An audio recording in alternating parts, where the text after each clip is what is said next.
Hello all, I'm Michael with the WriterSanctuary. I'm not sure when it happened, but Reedsy added collaborations to the book editor. Now this was one of my drawbacks that I had when I made the first pros versus cons video a while back. Anyway, it's quite easy to add collaborations and they'll be able to access your manuscript. This includes writing, editing, making comments, and being able to export the book. Now first, let's take a look at how to set up the collaborations in the first place. Now from your Reedsy bookshelf, just hover over any book you want to add a collaboration to and click Manage. In the Manage screen, we just click on Access. Now in the Access screen, you just add someone's email address.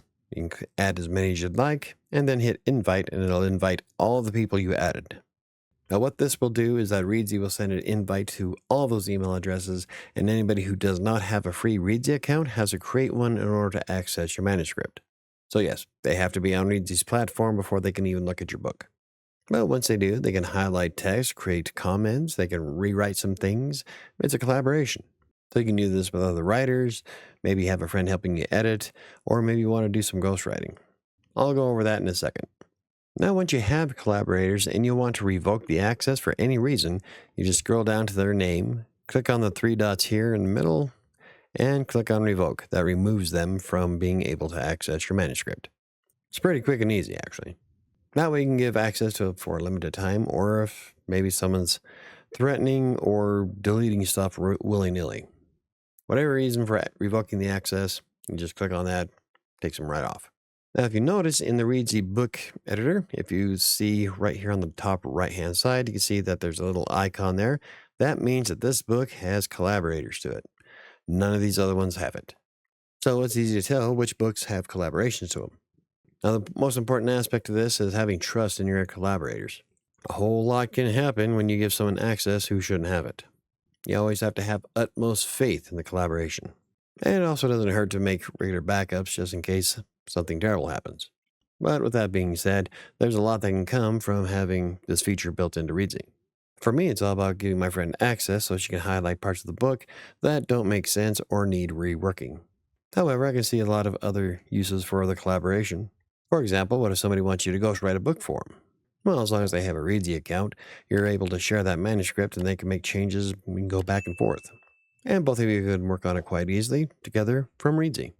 And since Google sometimes flag what it deems as inappropriate content, Reedsy has grown to become far more reliable. But at the end of the day, the collaboration feature in the writing app was one of the biggest ones that I really wanted Reedsy to add. Unfortunately, this means that I have to consider making a new video for the pros and cons. Now, I'm afraid to delete the old one because it's one of my top 10 videos. And if I delete it, I'll lose all that watch time for that video, which would be bad considering I am so close to getting monetized with ad revenue. Maybe if I do a part 2 and label of the year. In any case, this is probably one of the most exciting additions Reedy's made. Well, I don't know, because I like the planning board too, so it really depends on what you're into. I am going to use the collaboration tool quite a bit, probably as much as I use the planning board. So anyway, how often do you collaborate with others when writing your book? I don't necessarily mean contacting beta readers either. I have several people who help me work on the flow of the story, and I'm looking forward to adding them to the list. And I wouldn't be too averse to trying to write another book with somebody else. I've never done it before, but that's what this is all about, right? Anywho, if you enjoyed the video, hit the like button. For more videos about self-publishing, freelance writing, blogging, or anything else I cover, hit the subscribe button. Don't forget to hit the notification bell. I think that's going to do it for me today. I got to get back to finishing editing my book. I'll see you next time.